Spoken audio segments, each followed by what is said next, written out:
Hello, everyone, and welcome to A Mind of Her Own. My guest today is Dr. Sarah Temkin. She was trained as a gynecologic oncologist and spent over 2 decades providing surgical and medical care for women with cancer of the female genital tract. She's widely published in the medical literature and has contributed throughout her career to conversations about equity in healthcare, including gender equity within the physician workforce. She is now also a first-time filmmaker, the director and producer of 1001 Cuts, a remarkable documentary about women surgeons. She was inspired to make this film, informed by her lived experience after leaving clinical practice in 2020. So, Dr. Temkin, thank you so much for joining me today. Oh, thank you so much for having me. I'm delighted to be here. So, thinking about your own journey, one of the things that I really was struck by at the beginning of the documentary is you describing the responses that you received from people in your life. I'm not sure, family or who else, when you said, you know what, I really think I want to become a surgeon. Can you tell us a bit about that? Yeah, sure. Absolutely. I think that's like sort of a little bit of a defining moment for a lot of women who end up in surgical careers or even in any career that might have been historically viewed as a career for men. Hmm. I think at least for me, I had a lot of encouragement to go to medical school and I had a lot of encouragement to sort of like meet your exceed your professional boundaries. Like we were the first generation, we felt very strongly that we were the first generation of women for whom education was expected.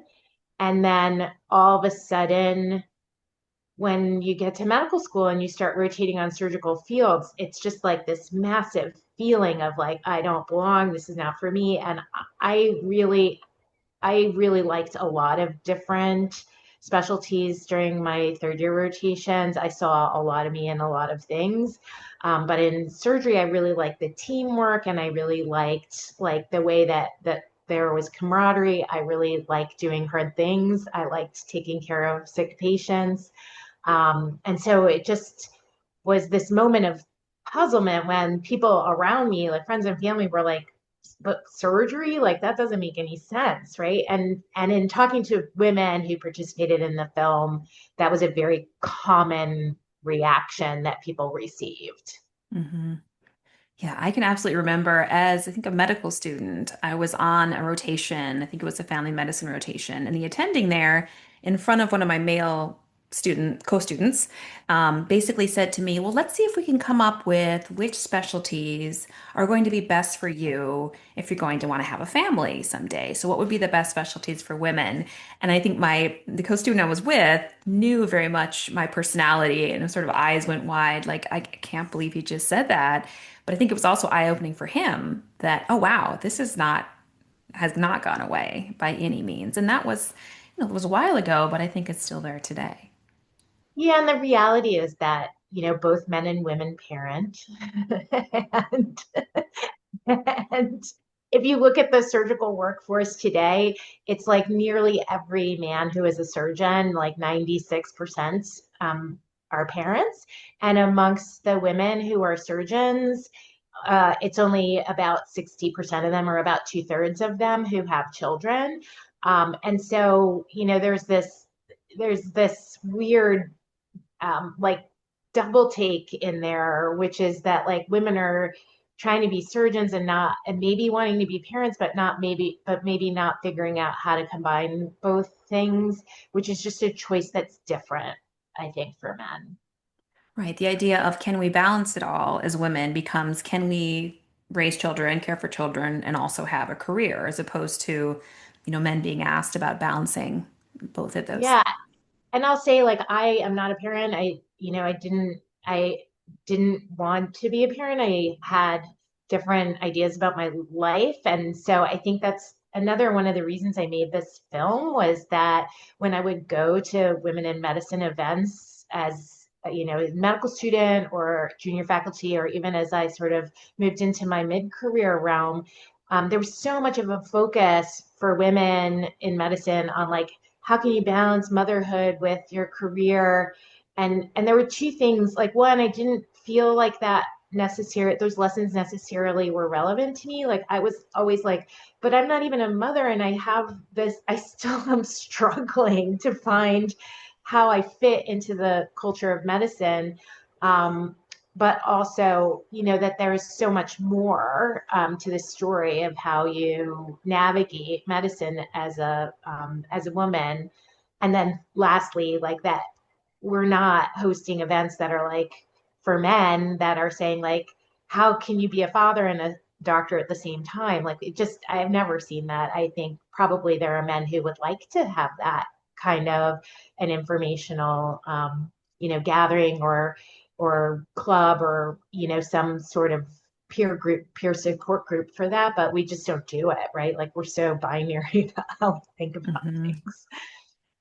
And with those responses and that feedback, do you think it influenced the eventual decision that you made and what specialty to choose or how to approach your career? Yeah, I mean, I don't know. Looking back on it, it's hard to know, but I was like so into being a clinician. It was just like I just felt like it completed me, right? Like it was everything that I wanted in my life was like to be in the hospital all day, every day, and like spend my Saturdays looking at charts and stuff. Like I know I'm like a weirdo on this. Like other people didn't feel that way, Yeah. but I really felt very, very good about like this and comfortable in sort of this old fashioned model of a doctor that lives in the hospital and spends all their time doing patient care and research and um, yeah. So and I'm also very aware that like not everybody wants that, right? And it doesn't work for everybody. Yeah. Well, tell us about the transition from loving that, doing that, to it sounds like leaving clinical medicine in 2020 and then subsequently creating, becoming a full first-time filmmaker, which is a pretty incredible thing. Yeah. I think the whole story is sort of the inspiration for the title of this film, because it wasn't like overnight I woke up and I was like, I don't like medicine anymore, or I don't want to, take care of patients anymore. It was just like this, what felt like over 15 years of being an attending, like this gradual onslaught and accumulation of events that felt very much like beating my head against a wall, just trying to do my job. And I know that I'm not the only clinician that feels that way. Yeah. But for me, and I think I made a lot of other people also made this transition during the pandemic, like I know you did. Um, that during the pandemic, like all of it just felt so acute, like all of the issues and the inability to affect sort of these structural changes that I felt like my patients needed and I needed to be able to like survive day to day. Yeah. And so in talking with, meeting with some of the different surgeons, the ones that you interviewed, I was really Yeah. struck by one was a medical student, and she said she was told that maybe her personality wasn't that well aligned with becoming a surgeon, which that she was too nice, actually, was the problem. And it kind of speaks to a number of the women spoke about, which is that the way they need to approach their colleagues, staff, asking for things. It was always necessary to be sort of apologetic and saying, would you mind if you would help me out in this way? Could you talk a bit about some of the sort of mixed messages you may have received or the women you spoke to received about how a woman surgeon is supposed to behave? Yeah, yeah. I mean, there's so many metaphors for this. It's like you're walking on a tightrope every day, or you're like trying to land a plane with like a very, very short runway, right? For how you approach every single communication, which I think is like part of this exhaustion of being a well, that many women face in medicine. I think Annie just was like the best medical student ever. She was so the way she told the story of being told that she's too nice just really, I think, struck a chord with everyone who's seen the film for a couple reasons, right? Like one, the men who trained me, like they would never like consider themselves, I don't think they consider themselves to be not nice people, right? Like there's not like a standard in medicine or surgery that you have to be like some kind of meanie, right? Like um and and then, you know, it just again, one of the real things I wanted to show with the film and over again is sort of these double standards that we have, and also, you know, what we call the double bind, like you're damned if you do, damned if you don't, right? Like if Mhm. Annie as a medical student was like going stomping around and yelling at people, then that would be unacceptable, right? But she's like polite and kind and nice, and that's somehow wrong also. And it I think that's like very frustrating, and you know, doesn't, I guess it doesn't bode well for the future of women in medicine if we can't find ways to accommodate lots of different personalities. Right. And the idea that I think you're pitched as you go through training, that it's all about compassion and connecting with the patient and being there for them. And what one would think that niceness, compassion, all those things would be really an asset. But like you said, for women, it's sort of riding this line between being too nice, so to speak, and not being respected, as if there's something respectable about, men being very assertive and not necessarily as nice on the surface. Right. But at the same time, like the woman is sort of screwed either way, right? Like, Mhm. because she could be not nice. And then, you know, we all know that there are people calling us, you know, a bitch behind, sorry if I can't say that, but like people calling us a bitch behind our back, like just for us being like, you know, I'd like, please put this order in, right? Oh, she's Mhm. such a bitch. So, you know, I think to me at least this wasn't really ended up in the end not really being a story about surgery but a story about being a woman and in this realm that I was very familiar with and is like so hyper acute, right? Because you can't do surgery without asking for things. You can't. Like the very first act of a surgery is like, please hand me the knife, right? Like Mhm. it's not like like you have to, you just have to. It's like a team Yeah. sport and you're the team lead, and it means being directive and asking for things and telling people what they should do and sometimes telling people to be quiet or to, you know, go get something. And so the acuity, I think, of the surgical environment felt to me to be this very you know, familiar place to tell the story of being a woman in a professional space. Mhm. Right. And I think some of the things that very practically that the gloves didn't fit and the gowns didn't fit and the instruments were maybe too big for certain hands and the step stools, the layers of step stools that women had to use to reach the surgical table. I mean, it was just it's so striking because there's so much talk about patient outcomes and quality metrics, and yet these seemingly basic things that could really help what are already good outcomes that women have as surgeons and medical providers that are not being addressed. And why do you think that is? I mean, I just think we have like a lot of blind spots, right? Mm. Like we are so indoctrinated to this idea of us as doctors and surgeons, and this is the environment, and this is the way to do it, and like doctoring is so hard, and being a surgeon is very hard, and I think we all want to do a good job at it, right? And Mhm. so the way you learn is like, here are the tools, Yeah. not like, here are the tools. How can we improve upon them? Like, you know, so it's part, like a lot of it is cultural. But also we, you know, in the moment, I think we just want to we want to just do a good job.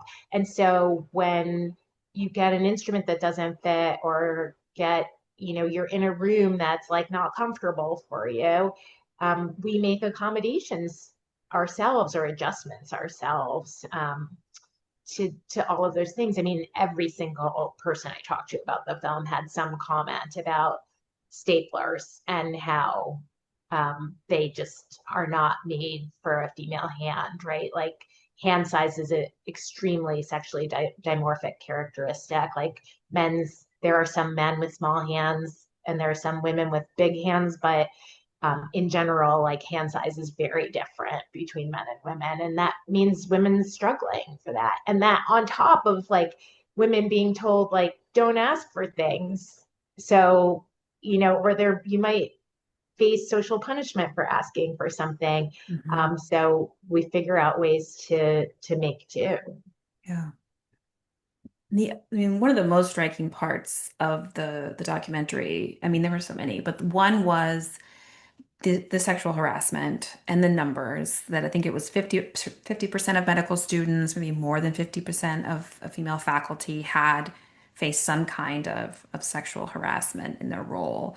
And really highlighting that wasn't necessarily like about entering relationships or like sexual acts together, but more of just a sense of you don't belong here and this is pushing you out by making you feel so uncomfortable and so unsafe even in these environments. Yeah, I was really torn about even including anything about sexual harassment in the film, just because, again, I feel like it's one of those things that when we talk about sexual harassment, sometimes it turns people off. They're like, well, I haven't been sexually harassed, or like for men, they're like, well, I'm not a sexual harasser because most men aren't, right? Like, so I had a lot of like inner thought, I guess, about whether to include anything about it or not. And so it ended up being like in the middle, as you know, like sort of in the middle of the film, as like something that just happens, right? Mhm. Because I think that's the way a lot of women view it, right? It's an inevitable part of their maturing into a physician role, right? Mhm. 50% of almost 50% of medical students are the receiver of harassment that's related to gender before even graduating medical school. And that's twice as high as the rate amongst male medical students. So there's a lot of, you know, a lot of this experience, and it doesn't end women's careers, right? Like it's just part of that accumulation of things that I Yeah. think I'll just say it like make you tired. And then, you do it for 15 or 20 or 25 years, and then you're too tired to keep doing it. But I think we're all like very resilient. None of the women who told me their stories like stopped practicing because they encountered sexual harassment. They it just it's something they carry with them as part of their career, which is sort of an unnecessary burden, I think. Yeah, and I think even the reverse is somewhat what keeps women from really getting support. This fear, you said there were many that, spoke to you but wanted to remain anonymous because of fear of retaliation at their workplace for speaking out about this or creating any sort of feedback about this so that it is not only experienced but then kind of held within them and not necessarily spoken about. Absolutely. I think, it would be easier for women to get past those experiences if there were ways for them to report safely, Hmm. or if there were ways for the perpetrator to be held accountable for that, Yeah. and it's not like making everybody leave medicine altogether, but having strict boundaries in the culture of like what's acceptable and what's not. And I'll just add to this, like, I think it's like, it's bad for men too. Like men don't like seeing their colleagues who are women being on harassed or leaving Yeah. medicine because of events like this. And I think it doesn't make men feel good either to when they feel powerless to report as well as bystanders, or as a confidant or a colleague to their women who they work with. Hmm. I think someone had described it, and maybe this came up multiple times, as sort of a boys' club in the surgical fields. And what is striking, and sadly something I've experienced in the academic world, is actually the sort of sexism of other women and the sort of policing or judgment or things that other women not necessarily treating their female colleagues very well, especially if they are being more directive, for example, or trying to make change. I wonder if you could comment on that or what you have heard in that area. Yeah, this is just such a difficult conversation, I think, to have because um, a lot of a lot of women, I think, want to see themselves as supporting other women, Yeah. but it's so yeah, I think this was a this was a very tricky thing to sort of build into the film. Yeah.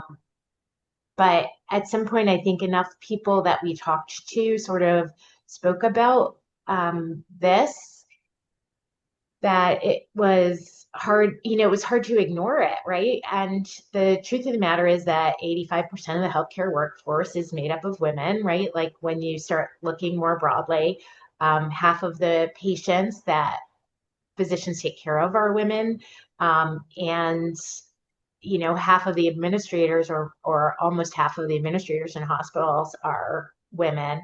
And so this idea of structural, structural bias against women or things that affect women, for it to still be true in 2025, there have to be women who are participating in this system or who are benefiting from the system. And I think in medicine, unfortunately, um, the way that we're trained sometimes is this idea of a scarcity model where there's only going to be one woman who is promoted or who gets a leadership position, and Yeah. so by nature we compete with each other instead of being supportive, which I think is sort of too bad because we can't change things, right? Mhm. If we can't make things better if we're constantly competing with each other. Mhm. Absolutely.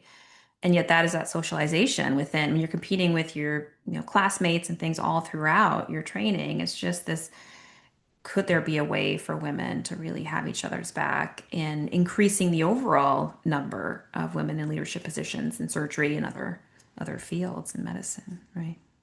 Yeah, or just, and I think this is true for everyone also. Like when people say things that are, like, oh, she's so bossy or what a bitch or something like that, which we hear all the time in the hospital environment, right?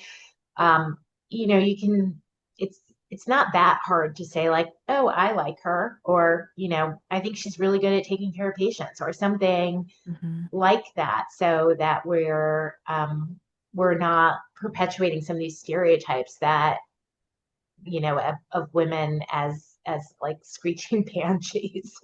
So I Right. This don't know, incredibly narrow range yeah, of what a woman is allowed to be.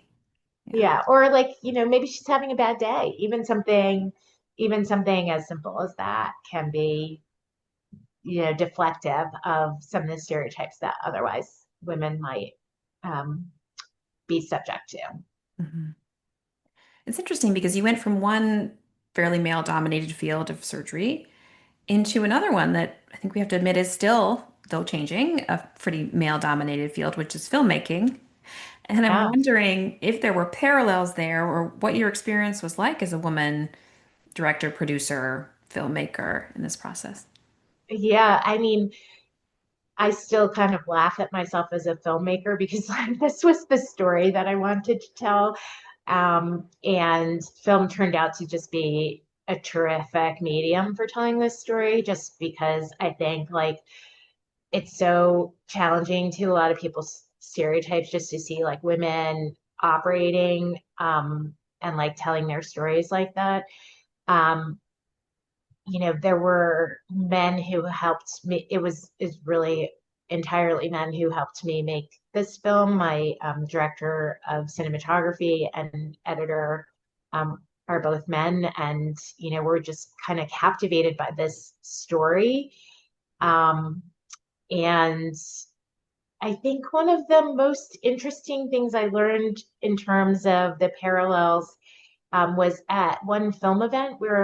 my film was sort of workshopped, and someone in the audience who was a filmmaker raised his hand and said, like, I've never seen a film before where there are no male speaking roles. And I was like, yes, that's like amazing. You know? Because I really wanted this to be like centered around the story of women. Hmm. Absolutely. That's so funny. Well, you've taken it to a number of different places. I mean, you've kind of sharing, doing screenings. What has been, I'm sure there's been a lot of different feedback, but tell us what are some of the themes that you're hearing or anything that's really struck you? Yeah, I think like the most surprising thing or response from physicians has been around how many of them didn't think about some of these things. Like we talked about the equipment not being the right size, Mhm. and there are so many women that were like, I never thought about how none of the equipment is the right size, right? Like it's just you're the fish and it's all water, and you don't think about it. So I think that's been surprising. You know, to date, this film has been mainly shown to sort of general audiences at film festivals. And I've been surprised by the number of women in different professions who have talked about how this resonates with their experience. Yeah. Women who are lawyers or journalists or electricians, and have all kind of had comments or wanted to talk to me about how this resonates with their own experience in the world. And even amongst like an older generation, like the people who are my parents' age, um, this sort of surprise, like that I spent all this time and energy like investing in my daughter so that she would be educated and could succeed in her career. And the idea that that could be taken away is just like very jarring, or that she might not have been treated the same way at work as her colleagues because of Yeah. her gender.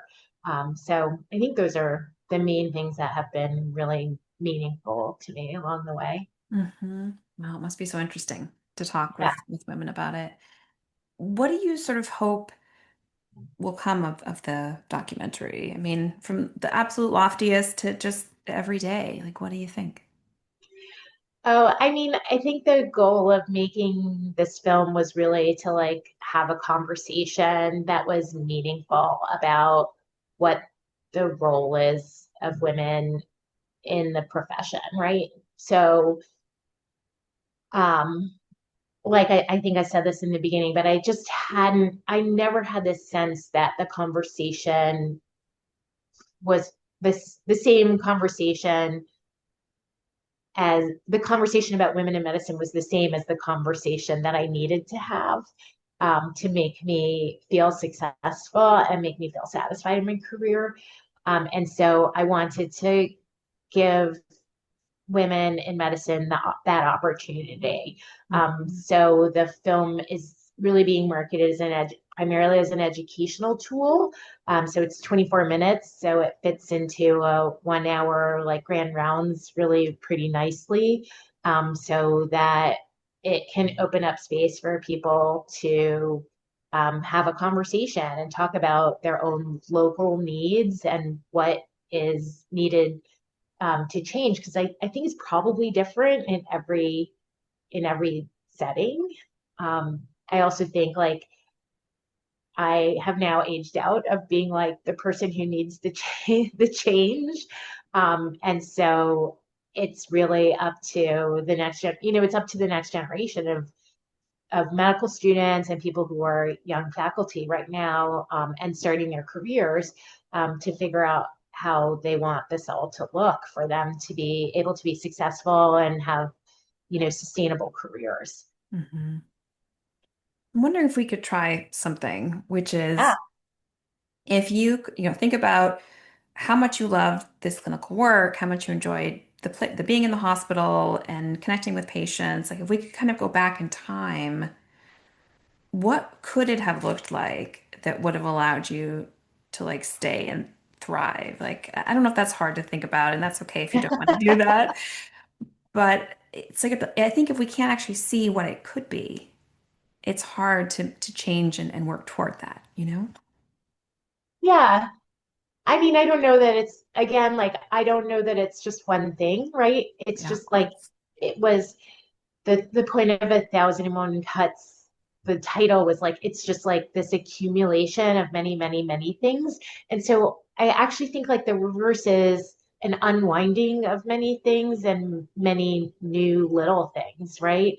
Mm. Um, and so, and we talked a little bit about an awareness of sort of when somebody is stereotyping somebody as being like bossy or mean or bitchy or too nice, like in Annie's case, just sort of sitting with that and thinking about like, is that really what I want? There's things about the built environment that I think we could relatively easily change. I mean, the tables in the operating room are very heavy and expensive, and it's hard to change. I don't know that they can all change tomorrow, but there are little things like making sure that stools are available for everybody, right? Like women being able to ask for stools without getting an eye roll, um, when they ask for things. Like these are small things that over time I think can get us to a place where people feel as though they belong in the community and they belong in their profession. Right. I mean, there was a point made that we make these accommodations for our patients on the table for the patient size, the patient's need. And the technology in so many ways is really booming. You know, there's surgical techniques and interventions, or there's, sorry, like robotic surgical interventions, right? Just all this different technology. And yet we can't figure out how to adjust the table or how to accommodate all the different sizes and shapes of providers. And so we lose this talent, maybe women who choose not to go in or women who choose to step away as you have, you know. So I agree. I think these little things along the way, it's like how do we shift this broader mindset? And I think work like what you've created here can do just that, right? So what happens next with it? What are you hoping to do? Where are you going next with it? Like what are your goals? Yeah, so we've just announced a very exciting impact campaign with the Between the Video Project, that's the distributor of the film, and the American Medical Women's Association. So the goal of that is to have the film be seen as broadly as possible within the medical community. Yeah.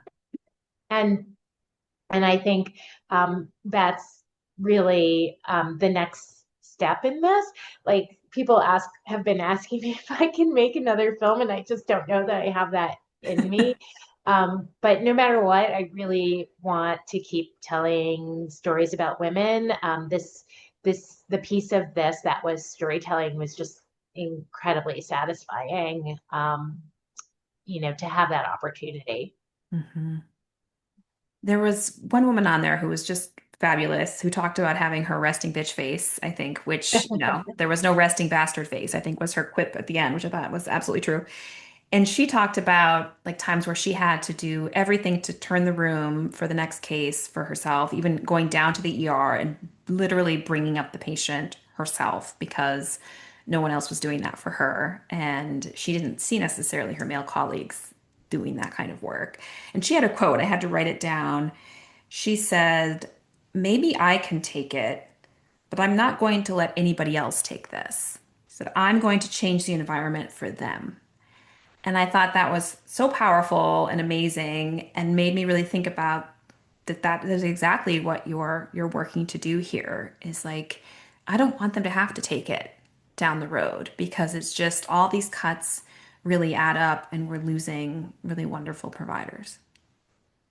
Yeah, and I think we can do that without like shifting from a culture of excellence too, right? Like Hmm. there's not a it's not a binary choice. I Yeah. don't think I just to add to that, but I do think this is a generational change. And there's all these other generational changes that are happening, with men wanting to parent, be more active in the lives of their children, for example. Mhm. And so as we do that, I think we as a community can decide that like medicine is a noble and beautiful profession, and we want to keep the people who are practicing in the profession in in some capacity, because it takes so long to learn how to do this, and the work is hard, and I think the idea that we would be losing clinicians because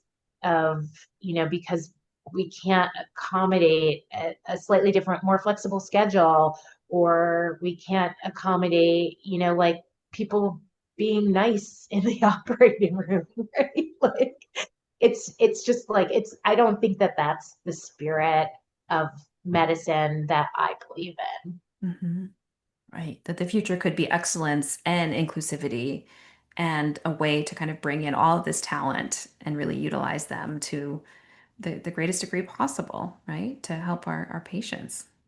Yeah, I Yeah. think that's what we're all in it for.